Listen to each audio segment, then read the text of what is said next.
You're now joining the meeting.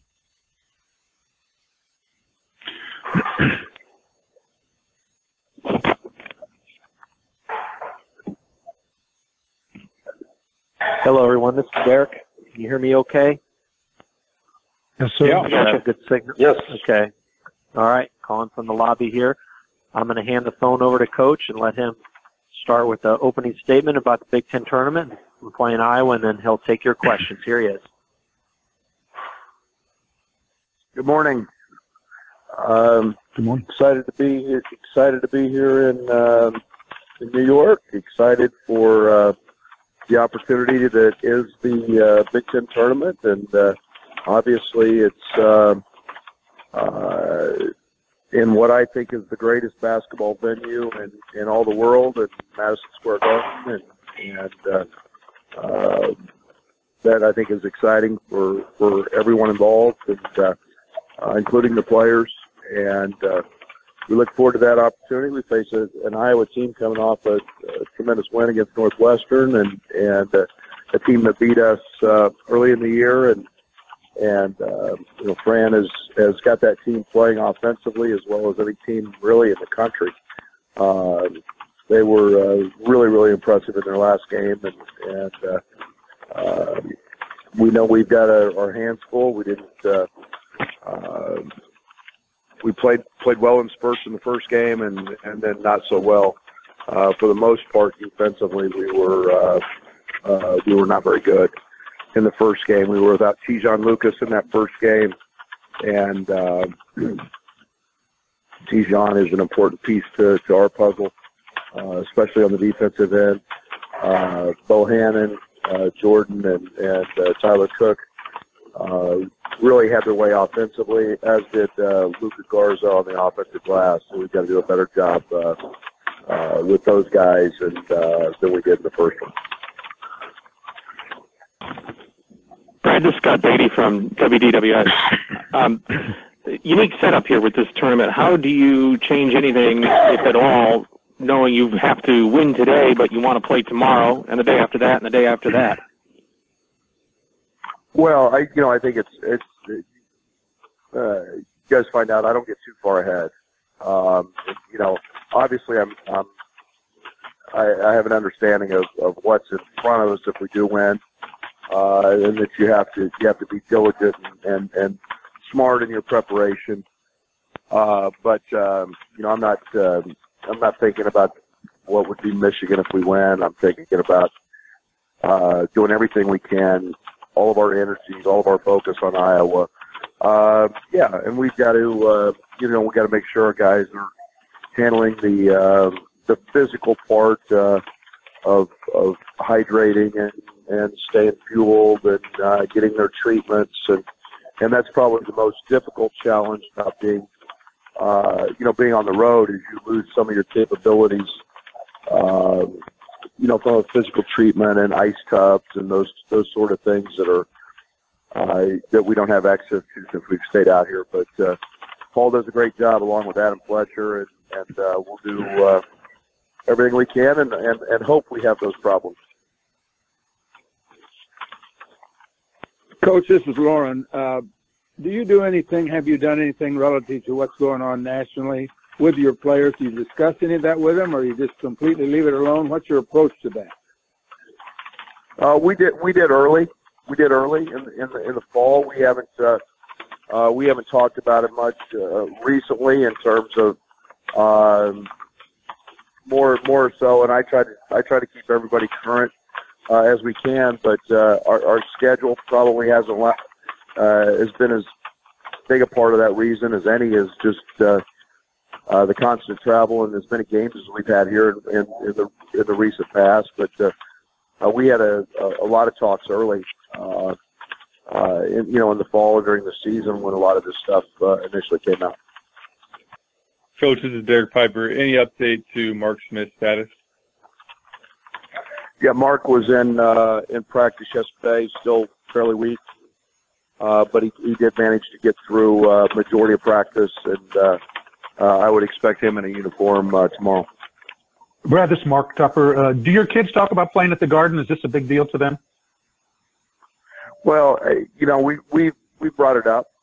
They haven't talked as much about it. We're going to show them a highlight tape today of. I think it's just one of those deals that makes basketball really special, and I think that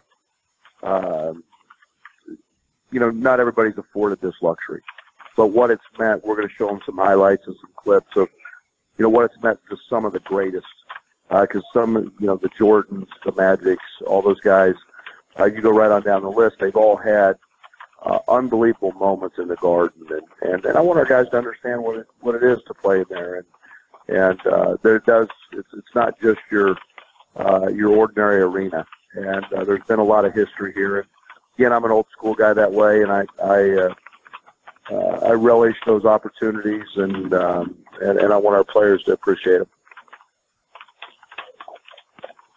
Brad, good morning. It's Steve Greenberg from the Sun-Times. What's your own history at MSG? I've been here a couple times, both as assistant coaches, Jimmy V and NIT. Been here a few times, and have taken an NBA game or two in there, and so but never played in it. Never that lucky. And this will be my first time as a head coach in that. Are you, Brad? I admit I don't know sort of where this stands. So if this is moot, I don't know. But where do you stand on postseason tournaments other than the NCAA? If it comes to it, are you wanting to play? In any opportunity you get? Do you have a position? Oh, I think I haven't even thought about it again, that I think as they come up, we'll make those decisions, probably as a staff and as a collective group. And, I have tremendous appreciation for the history and the culture of Illinois basketball. And right now, all I'm trying to do is win the next one. As long as that big dance is still out there, that's where all my focus is right now. Brad, the word Hey, Brad. from... Go ahead, Scott. Okay, Brad, Scott Ritchie. You mentioned kind of the challenges of being on the road and not having all your own facilities. I was curious where you maybe found places to practice, high school gyms, or where have you guys got some court time? Well, yesterday we were at NYU, which is kind of the, I guess, one of their athletic buildings or the rec. It's not where they play. I guess one of the biggest challenges with that is it was an 84-foot court. It wasn't a full-length court, but it gave us an opportunity to get out and move. Today we're at Baruch College, and we're at the Nets facility today. So we've had some issues with some legalese, but it's not easy. It's not always easy, and Joey Biggs has had to really grind. So we're going to drive over into Brooklyn today to go to the Nets facility. Coach Scott Beatty again. The word from at least some coaches is that Illinois is hard to prepare for, particularly in a tournament setting. What do you suppose makes you hard to prepare for? Well, I think our defensively, the way we play, we're very different than most of the teams in terms of our pressure, and then I think our offensively, our ball movement and our offense has been a challenge. You have to plan for it. You have to put a game plan together. In terms of how you're guarding certain areas and certain things, and we've been better offensively of late. So, I think there's a combination. It's hard to prepare for pressure, and a lot of teams want to make wholesale changes offensively in terms of spreading us out or doing something else, and that takes a little bit of time. So I can see where it's. I've been told that before, and I just hope it works to our advantage. And apologies if this is something you've addressed already. The commissioner's comments about not playing a condensed schedule again, is that something you welcome? Yeah. I mean, I think there's, we'll get back to our right place and timing and being the last weekend. And, I think if we were to make it to the championship, we'd play 9 games in 14 days.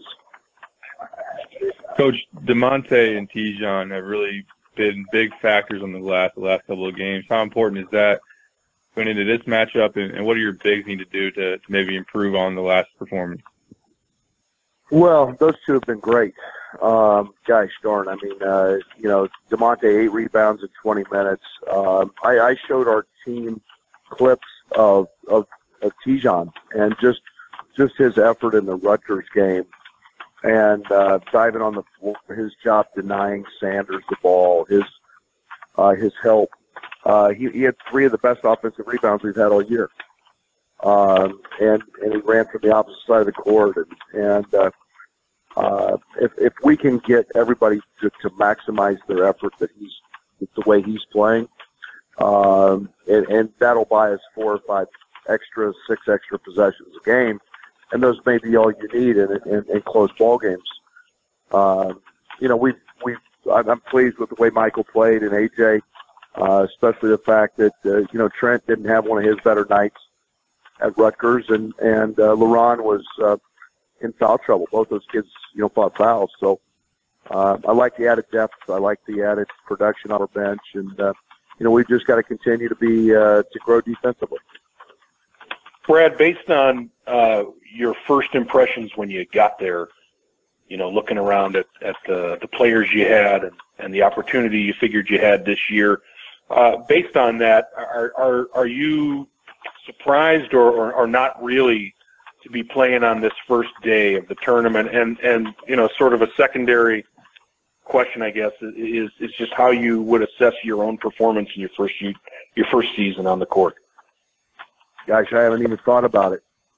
I don't think about that much until I'll review it at the end. I'm very I don't want to say critical of myself, but I self-evaluate all the time. I think the one thing that I have tremendous appreciation for is our growth. I knew there was going to be some battles. I mean, we lost 70% of our scoring, 70% of our rebounding, the 3rd leading scorer in the history of the program, a guy, in my opinion, that was very, very undervalued in Maverick Morgan, especially for the defensive side.